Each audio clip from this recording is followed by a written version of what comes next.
ఓం శ్రీ గురుభ్యో నమః. హరి ఓం గం గణపతయే నమః. ఓం జ్ఞానానందమయం దేవం నిర్మలస్ఫటికాకృతిం ఆధారం సర్వవిద్యానాం శ్రీ హయగ్రీవముపాస్మహే. ఓం శరదిందు సమాకారే పరబ్రహ్మస్వరూపిణే వాసరాపీఠనిలయే సరస్వతీ నమోస్తుతే. ఆదిత్యాయ చ సోమాయ మంగళాయ బుధాయ చ గురుశుక్రశనిభ్యశ్చ రాహవే కేతవే నమః. నవగ్రహ దేవతాయే నమో నమః. ఈ రోజున వీక్షించేటటువంటి నవగ్రహ భక్తులందరికీ కూడా నవగ్రహ సమాచార విషయంలో మరి ఈ రోజున మనం తెలుసుకోబోయేటటువంటి విషయం ముఖ్యంగా మిథున రాశిలో జూన్ 15వ తేదీన మృగశిర నక్షత్రంలో అడుగుపెట్టినటువంటి సూర్య భగవానుడు, అందులో ఆల్రెడీ మనకి పోయిన నెల మే 14వ తేదీ నుంచి కూడా శుభప్రదాత అయినటువంటి దేవతలకి ఆది గురువు అయినటువంటి గురువు అనగా బృహస్పతి ఈ యొక్క గ్రహము మిథున రాశిలో ఆల్రెడీ నెల రోజులు బట్టి కూడా సంచారం గావిస్తూ ఈ సూర్య భగవానుడు ఎప్పుడైతే జూన్ 15వ తేదీన అడుగు పెట్టాడో ఆ రాశిలోకి అప్పటి నుండి కూడా గురుమూఢమి అనగా ఆయన అడుగు పెట్టడానికి కొన్ని రోజుల ముందే ఆ సూర్యుని యొక్క శక్తి అనగా ఆ యొక్క కిరణాల యొక్క వీక్షణ గురుని యొక్క వీక్షణలను అడ్డుకొని గురుమూఢమిగా మనకి తెలియజేయబడుతోంది శాస్త్రం. అంటే ఈ గురుమూఢమి జూన్ 9వ తేదీ నుండి జూలై 9వ తేదీ అనగా 10వ తేదీ వరకు సూర్య భగవానుడు అంటే రవి గురుల యొక్క కలయిక గురుమూఢమితో శుభకార్యాలకి ఇబ్బందికరమైనటువంటి పరిస్థితులు ఎదుర్కొన్నాయి. అంటే పెళ్ళిళ్ళు కానీ, ఉపనయనాలు కానీ, అట్లాగే గృహప్రవేశాలు, శంకుస్థాపనలు ఇలాంటివి ఏవీ కూడా జరపలేనటువంటి పరిస్థితి. ఎందుకంటే గురువు గ్రహాలన్నిటిలోకి అత్యంత శుభ ఫలప్రదాయకుడు. పూర్వపుణ్య ఫలాలన్నిటినీ కూడా తృప్తిగా మానవుడికి ఇచ్చేటటువంటి వాడు గురుడే. మరి ఈ రవి మిగతా గ్రహాలన్నిటినీ కూడా మనం నివసిస్తున్నటువంటి భూమిని కూడా తన చుట్టూ చక్కగా తిప్పుకుంటూ తన యొక్క ఆకర్షణ శక్తితో, ఎందుకంటే సూర్య భగవానుడి యొక్క అంతరంలో ఒక చిన్న సూక్ష్మమైనటువంటి బిందువు దగ్గర గాయత్రీదేవి నివాసం ఉంటుందని శాస్త్రవచనం.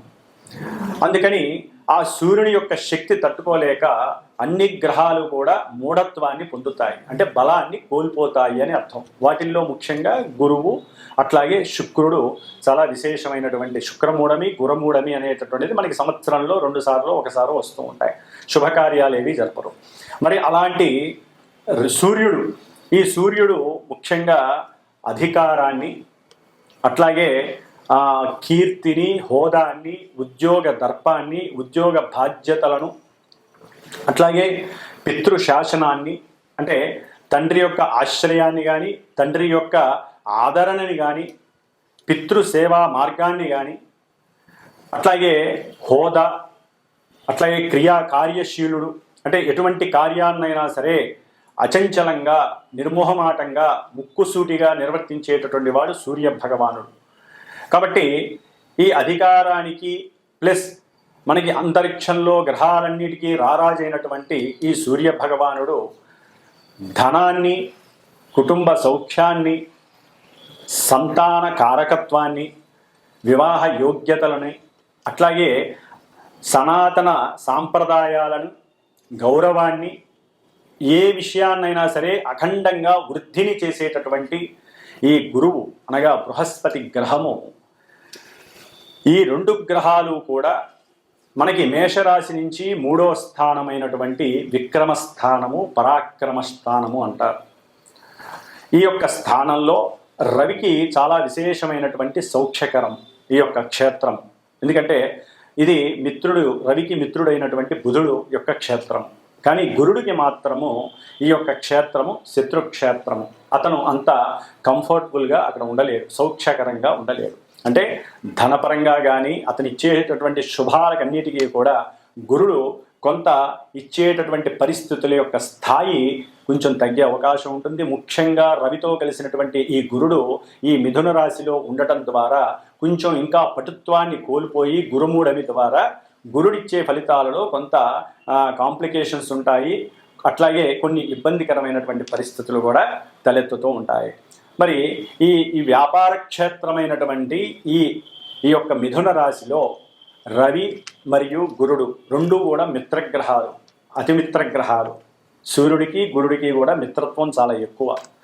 మరి ఈ రెండు మిత్రగ్రహాలు ఈ బుధరాశిలో వ్యాపార క్షేత్రము అంటే లావాదేవీలు, వ్యాపారంలో ఎటువంటి లావాదేవీలైనా సరే ఈ యొక్క క్షేత్రంలో ధనకారకుడైనటువంటి గురుడు, అధికారాన్ని నాయకత్వాన్ని కలిగినటువంటి రవి, ముఖ్యంగా అది ఆ అధికారం అంటే అది పారిశ్రామికవేత్తలు కావచ్చు, లేదా రాజకీయ రంగంలో నిపుణులు కావచ్చు, రాజకీయ రంగంలో చతురతని చేసేటటువంటి పెద్ద పెద్ద నాయకులు కావచ్చు, ఏ పోస్టులో ఉన్నటువంటి వాళ్ళైనా సరే, అట్లాగే ముఖ్యంగా న్యాయస్థాన జడ్జీలు కావచ్చు, టీచర్లు కావచ్చు, వ్యాపారాన్ని ఈ సమయంలో సద్వినియోగం చేసుకునేటటువంటి వారు ఎవరైనా సరే ఈ రవి గురుల్ని ఏ విధంగా ఆరాధిస్తే మంచి జరుగుతుంది, శుభప్రదం అవుతుంది.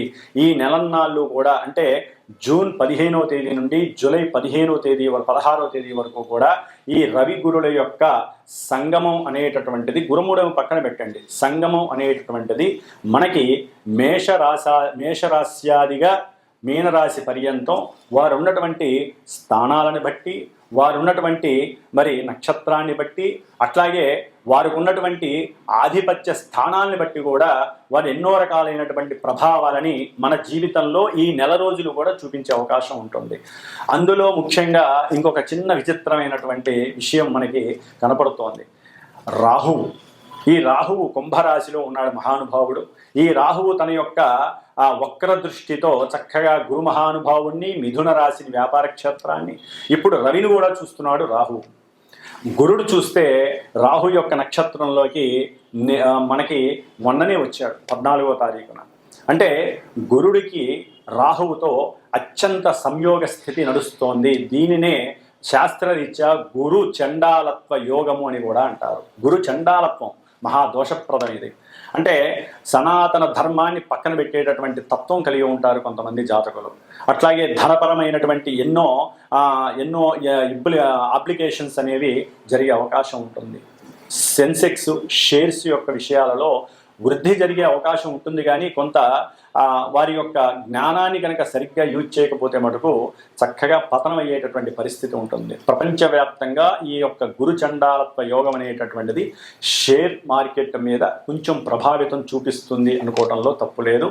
అట్లాగే న్యాయస్థానాల్లో కూడా అబద్ధపు సాక్ష్యాల ద్వారా కూడా కొంతమంది తప్పు చేసిన వాళ్ళు బయటపడే పరిస్థితులు ఉంటాయి. దాని ద్వారా కూడా కొన్ని విపరీతమైనటువంటి పరిస్థితులు మనకి కనిపించే అవకాశాలు ఈ నెల రోజుల్లో కనిపిస్తున్నాయి. ముఖ్యంగా ఈ యొక్క మిథున రాశిలో రవి ఆరుద్ర నక్షత్రంలోకి వచ్చినప్పుడు, ఆల్రెడీ గురుడు ఆరుద్ర నక్షత్రంలో ఉన్నాడు, రవి చూస్తే కుజ నక్షత్రంలో ఉన్నాడు. ఈ కుజరాహుల యొక్క సంయోగ స్థితి ఆల్రెడీ సింహరాశి కుంభరాశికి నడుస్తోంది.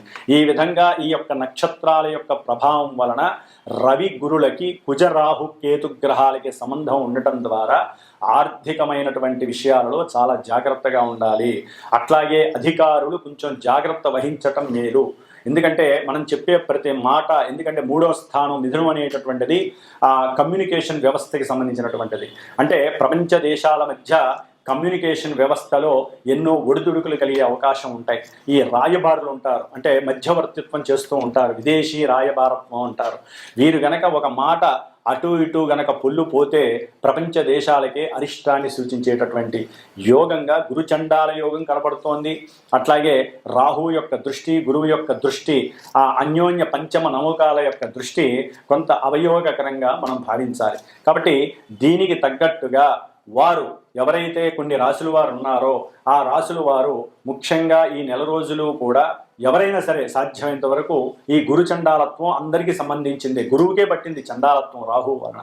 కాబట్టి ఈ చండాలత్వ దోషం పోవడానికి మహన్యాసపూర్వక ఏకాదశ రుద్రాభిషేకాలు కానీ, లేకపోతే శివాలయాలలో గురువారాల పూట, శనివారం పూట కానీ, ఆదివారం పూట కానీ రుద్రాభిషేకాలు, రుద్రార్చనలు చేయించుకోవటం, అట్లాగే కాశీ క్షేత్రమో శ్రీశైల క్షేత్రానికో వెళ్ళి దర్శన భాగ్యాన్ని చేసుకోవడం, అంటే శివుణ్ణి ఎక్కువగా ఆరాధించటం, ఓం శివాయ గురవే నమః అనేటటువంటి మంత్రాన్ని ఎక్కువగా స్మరణ చేయటం ద్వారా వీరికి కలిగేటటువంటి కొన్ని ఇబ్బందికరమైనటువంటి విపత్కరమైనటువంటి ఆటంకాలు, అట్లాగే కొంతమంది పెద్ద పెద్ద వాళ్ళ యొక్క వాళ్ళ నుంచి కలిగేటటువంటి ఇబ్బందుల నుంచి తప్పించుకునేటటువంటి అవకాశం ఎక్కువగా ఉంటుంది.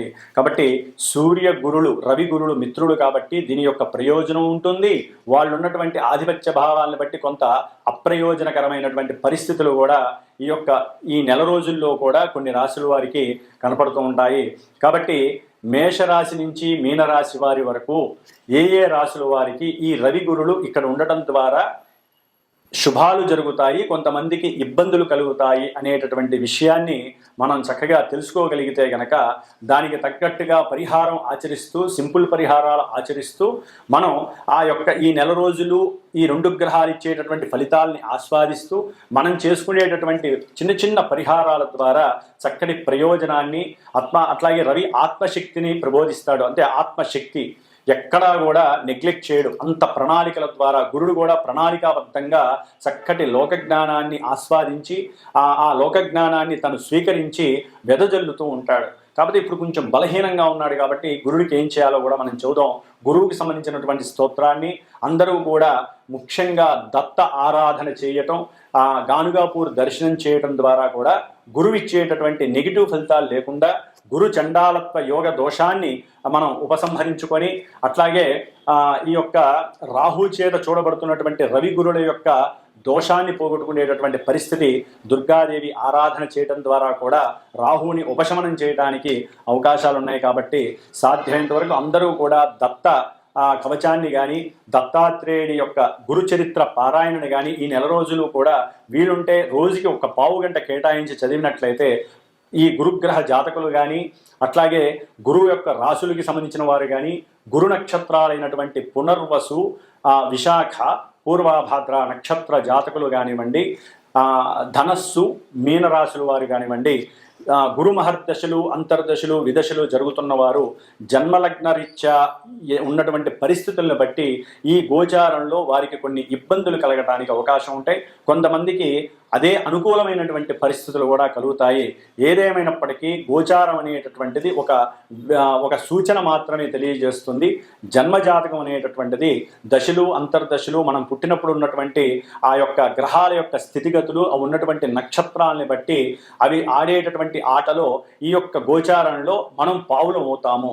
కాబట్టి అప్పుడు జరిగేటటువంటి సిచ్యువేషన్స్ అన్నీ రాసి పెట్టుంటాయి. కాబట్టి గోచారంలో అవి ఏ విధంగా జరుగుతాయి, వాటికి గురువుల ద్వారా అంటే మా ద్వారా సూచించబడినటువంటి పరిహారాలను ఏ విధంగా ఆచరించాలి, వేద మంత్రాలని మనం పట్టుకొని వేలాడాల్సిందే. వేద మంత్రోక్తంగా మాత్రమే గ్రహాలని ఉపసంహరించుకోవాలి. అంటే గ్రహాలు ఇచ్చేటటువంటి నెగిటివ్ రోల్స్ని, నెగిటివ్స్ని కూడా మనం పారద్రోలుకోవాలని వేదశాస్త్రం చెబుతోంది. కాబట్టి శాస్త్రంలో ఈ యొక్క జ్యోతిష్య శాస్త్రం కావచ్చు, మంత్రశాస్త్రం, ఇవన్నీ కూడా అనుసంధానం కలిగి అన్నీ కూడా మన యొక్క రక్షణ కోసమే మన యొక్క ఋషులు కానీ, పూర్వీకులు కానీ, దైవం కానీ మనకి ప్రసాదించినటువంటి వరాలుగా అందరూ తెలుసుకోవాల్సినటువంటి విషయం. కాబట్టి ఇప్పుడు మనకి మేషరాశి నుంచి మీనరాశి వరకు ఏ విధంగా మనకి రవి గురుల యొక్క అనుకూలతలు, ప్రతికూలతలు ఉంటాయో తెలుసుకుందాం. ఓం గం గురవే నమో నమః. మేషరాశి వారికి జూన్ 15వ తేదీ నుండి జూలై 14వ తేదీ 15వ తేదీ వరకు కూడా మిథున రాశిలో సంచరిస్తున్నటువంటి రవి మరియు గురులు, ఈ యొక్క రవి గురుల యొక్క మిశ్రమ సంయోగం అనేటటువంటిది మిథున రాశిలో సంచరించడం ద్వారా అది కూడా ఈ నెల జూన్ 22వ తేదీ వరకు సూర్య భగవానుడు తన యొక్క మిత్ర నక్షత్రమైనటువంటి కుజ నక్షత్రంలో ఆయన సంచరిస్తూ, అట్లాగే గురుడు ఈ నెల 14వ తేదీనో 15వ తేదీనో రాహు యొక్క నక్షత్రమైనటువంటి ఆరుద్ర నక్షత్రంలో సంచరిస్తూ ఉన్నాడు. మరి ఈ మేషరాశి వారికి రవి చూస్తే పంచమాధిపతియే, గురుడు చూస్తే భాగ్యాధిపతియే. చక్కగా పంచమ భాగ్యాధిపతులు అంటే పూర్వజన్మల్లో చేసుకున్నటువంటి ఎన్నో రకాల ఎన్నో రకాలైనటువంటి పుణ్య ఫలాలు ఈ జన్మలో ఈ నెలలో కాస్త మీకు అనుకూలమైనటువంటి పరిస్థితుల్ని కలుగజేయడానికి ఈ రవిగురుల యొక్క అనుకూలత ఉంది అని చెప్పుకోవాలి. అయితే సంతానపరంగా కొంత ఆర్థికపరమైనటువంటి సహాయ సహకారాలు మీకు లభించటము, లేదా సంతానానికి విదేశాలలో ఉన్నటువంటి సంతానానికి వారికి ఏదో ఉద్యోగపరమైనటువంటి ఇబ్బందులు సమస్యలు వచ్చినందుకు మీరు తెలిసిన వారి దగ్గర కాస్త అప్పు తీసుకొని త్వరలో తిరిగి ఇచ్చేస్తామని చెప్పి ధనాన్ని మీరు వారికి సహాయం చేయటము అనేటటువంటిది జరగటానికి అవకాశం ఉంది. ఇక్కడ సంతానకారకుడైనటువంటి గురుడు, సంతాన స్థానాధిపతి అయినటువంటి రవి ఇరువురు మధ్య మిత్రత్వం ఉండటం ద్వారా ఒకరికొకరు ఈ నెల రోజులు కూడా చక్కగా సహాయ సహకారాలని పూర్వజన్మ సుకృతం ద్వారా అందించుకునే భాగ్యం కలుగుతుంది. అట్లాగే ఈ నెల 22వ తేదీన రవి రాహు నక్షత్రంలోకి వచ్చినప్పుడు సంతానపరంగా అనుకున్నటువంటి పనులు జరక్క కొంత జాప్యం జరిగి డిసప్పాయింట్మెంట్ అనేది కలగడానికి అవకాశం ఉంటుంది. అట్లాగే గవర్నమెంట్ వ్యవస్థల్లో అంటే ప్రభుత్వ ఉద్యోగ రంగ వాటిల్లో ఎవరైతే పనిచేస్తూ ఉంటారో, అది అధికారులు కావచ్చు, లేదా అధికారుల కింద పనిచేసేవాళ్ళు కావచ్చు, లేదా అధికారంలో ఉన్నటువంటి రాజకీయ నాయకులు కావచ్చు, వీరికి సంబంధించినటువంటి ఆర్థికపరమైనటువంటి వ్యవస్థల్లో లోపాలు బయటపడటానికి అవకాశాలు ఉన్నాయి. ఒకప్పుడు వారు మాట్లాడినటువంటి అబద్ధపు మాటలు కానివ్వండి, వారు చేసినటువంటి ప్రసంగాలు కానివ్వండి, వారికి ఉన్నటువంటి కీర్తి ప్రతిష్ట హోదాలని దిగదుడుపు చేసి వారిని పతనాని వైపుకి తీసుకెళ్లేటటువంటి పరిస్థితులు కూడా ఈ నెల 22 నుంచి వచ్చే నెల 6వ తేదీ వరకు కూడా కొంత ఫ్లక్చువేషన్స్ జరిగే అవకాశం ఉంటుంది. రాజకీయ పరంగా ఉన్నటువంటి అందరికీ కూడా ధనపరమైనటువంటి సమస్యలే ముఖ్యంగా. అట్లాగే న్యాయస్థానాలకి సంబంధించినటువంటి జడ్జీలు కానీ, ముఖ్యంగా లాయర్లు, అంటే వారు లాయర్లు ఈ నెల రోజుల్లో కూడా చాలా వరకు అబద్ధపు సాక్ష్యాలతో కూడినటువంటి ప్రసంగాలు చేయటం, వాదించటం, మూర్ఖత్వమైనటువంటి కొన్ని అవివేకమైనటువంటి అనాలోచితకరమైనటువంటి పరిస్థితుల్ని ఎదుర్కొనే పరిస్థితులు కనిపిస్తున్నాయి. కొంచెం మాట్లాడేటప్పుడు వాచకంలో చాలా జాగ్రత్తలు వహించడం చాలా మంచిది. అట్లాగే ధనం కోసం కకృతి పడకుండా ఎవరైనా సరే మేషరాశి వారు ధనం కోసం కకృతి పడకుండా సాధ్యమైనంత వరకు దైవ ఉపాసన ద్వారా వారి యొక్క జీవితాన్ని ఈ నెల రోజులు కూడా ఏ దత్తాత్రేయుడికో ఏ సూర్య భగవానుడికో ధారాదత్తం చేయాలి. ముఖ్యంగా శివారాధన చాలా విశేషమైనటువంటిది. ఎందుకంటే గురుచండాలత్వ దోషానికి ప్రయాణపు దోషాలు వస్తాయి. ఎవరైతే మేనరికం ఉన్నటువంటి వాళ్ళు కానివ్వండి, లేకపోతే మీ ఇంట్లో తండ్రి తరపు ఉన్నటువంటి బంధువులు కానివ్వండి, గురు సమానులైనటువంటి వారు కానివ్వండి, టీచర్లు, జడ్జీలు, అంటే మీ ఇంటి చుట్టుపక్కల ఉన్నటువంటి ఎవరైనా సరే వీళ్ళందరూ కూడా లాయర్లు కానివ్వండి, చివరికి రచనలు రాసేటటువంటి వారితో కూడా కొంత తెలియని అజ్ఞానపూరితమైనటువంటి అబద్ధాలాడేటటువంటి పరిస్థితుల్లో మీరు వారితో వాగ్వాదం చేసేటటువంటి పరిస్థితులు ఉంటాయి. కాబట్టి కొంచెం జాగ్రత్త వహిస్తూ ఉండండి. ఎటువంటి పరిస్థితుల్లో కూడా మీకున్నటువంటి నాలెడ్జ్ని అవతల వ్యక్తులకి జాగ్రత్తగా షేరింగ్ చేస్తూ మీ యొక్క నాలెడ్జ్ని వృద్ధి చేసుకోవటం ద్వారా వ్యాపారంలో ఉన్నతమైనటువంటి స్థితి కలుగుతుంది. అట్లాగే ప్రభుత్వ రంగ సంస్థల్లో ఎప్పుడైనా సరే షేర్స్ పెట్టుంటే అవి చక్కగా కలిసి వచ్చి మీకు సమయానికి కలిసి రావడానికి కూడా ఇది సరైనటువంటి అవకాశం అని కూడా చెప్పచ్చు. అంటే పెట్టుబడులు ఏదైనా పెట్టుంటే కనుక అనుకోకుండా మీకు ధనము లభించడం అనేది జరుగుతుంది. అట్లాగే తండ్రి యొక్క సహాయ సహకారాలు పరిపూర్ణంగా మీకు లభిస్తున్నాయి. అనుకున్న సమయానికి ఎక్కడి నుంచో డబ్బు రావాల్సి ఉంటే రాలేకపోతే తండ్రి నేనున్నానంటూ వచ్చి తనకి సహాయం అంటే తండ్రి కొడుకులు వీళ్ళలో ఎవరైనా సరే, అది స్త్రీ సంతానమైనా లేకపోతే పురుష సంతానమైనా ఎవరైనా సరే, తండ్రి కొడుకు లేదా తండ్రి కూతుళ్ళు వీళ్ళ మధ్య సహాయ సహకారాలు ఆర్థిక విషయాలలో అకస్మాత్తుగా అనుకూలమైనటువంటి పరిస్థితుల్లో చక్కగా వాళ్ళకి కావలసినటువంటి విషయాల యందు సమకూరుతాయి. అట్లాగే ముఖ్యంగా ఈ గురుచండాలత్వం వలన కొంతమంది స్త్రీలు ఎవరైనా సంతానం కావాలి అని సంకల్పించుకున్నట్లయితే కొంచెం ఈ రాహుతో కలిసినటువంటి సందర్భం వలన ఈ నెల జూన్ 22వ తేదీ నుండి జూలై 10వ తేదీ వరకు కూడా ఈ గురువు బలంగా లేకపోవడం ద్వారా కొంచెం వాళ్ళకి గర్భానికి సంబంధించినటువంటి విషయాల్లో ప్రతికూలమైనటువంటి పరిస్థితులు కనబడతాయి. అంటే వాళ్ళు 2-3 నెలలు మనకి ఇంకా పీరియడ్స్ రాలేదు కాబట్టి సంతాన యోగం కలిగే అవకాశం ఉందని కొంచెం ఆనందపడతారు. ఆనందాన్ని అలాగే ఉంచుకోండి, ఏం కాదు, ఆనందం అలాగే ఉంటుంది. కానీ ఆ ఆనందం నిలబడటానికి నెల రోజులు కూడా సాధ్యమైనంత వరకు ఓం దిగంబర దిగంబర శ్రీపాద వల్లభ దిగంబర లేదా దత్తాత్రేయుడు ఫోటో పెట్టుకొని 10 నిమిషాలు ఆయన్ని ధ్యానం చేస్తూ, దత్తాత్రేయుడ నీ యొక్క అనుగ్రహంతో గురువుకు ఉన్నటువంటి మాలిన్యం, ఇప్పుడు గురుడికి మాలిన్యం పట్టింది, ఇటు రవి వలన అస్తంగత్వం చెందినటువంటి గురుమూఢమి, రాహు యొక్క నక్షత్రంతో ఉండి రాహు చేత నవమ దృష్టితో చూడబడుతున్నటువంటి గురు చండాలత్వం వలన గురుడికి పూర్ణంగా దోషం ఏర్పడింది. కాబట్టి గురుడికి అధిష్టాన దేవత అయినటువంటి దత్తాత్రేయుడు మాత్రమే, బ్రహ్మ విష్ణు మహేశ్వర స్వరూపమైనటువంటి దత్తాత్రేయుడు మాత్రమే మీ యొక్క సంతానాన్ని కాపాడేటటువంటి యోగాన్ని కలుగు చేస్తున్నాడు. కాబట్టి వాళ్ళ యొక్క ఆలోచనలు కూడా మారే అవకాశం ఉంటుంది. అట్లాగే పిల్లలకి సంబంధించినటువంటి దూర ప్రయాణపు విషయాలు, వారు చదవాల్సినటువంటి విషయాలు, అట్లాగే మీరేదైనా దూర ప్రాంతాల యందు లేకపోతే దూర ప్రాంతం అంటే మన దేశంలోనే కాస్త దూరము దగ్గర ప్రయాణాలు చేసేటప్పుడు కొంచెం ఆదంబరిచి కాకుండా జాగ్రత్త వహించి ప్రయాణం చేయడం ద్వారా శుభం కలుగుతుంది, దైవానుగ్రహం కలుగుతుంది. మీరు చేసుకున్నటువంటి ఉపాసనా బలం మిమ్మల్ని స్థిరంగా నిలబడి ఉంచుతుంది. ఎట్టి పరిస్థితుల్లో మేషరాశి వారికి మీరు చేసుకునేటటువంటి దత్తాత్రేయుడి యొక్క పూజల వలన, గురుదత్త పారాయణ వలన మీకు అన్ని రకాల శుభాలు కలుగుతాయి. ఎందుకంటే ప్రతికూలమైన పరిస్థితుల్లో గురుడు ఉన్నప్పటికీ మీరు స్వయం కృషితో ఏదైతే చేస్తారో నిక్కచ్చిగా అది మీకు శుభాన్ని కలుగజేస్తుంది. ఓం గురు దత్తాత్రేయాయ నమః, ఓం గురు దత్తాత్రేయాయ నమః. ఈ మంత్రాన్ని చక్కగా జపించండి, అన్ని రకాల శుభాలను అనుభవించండి. ఓం శ్రీమాత్రే నమః.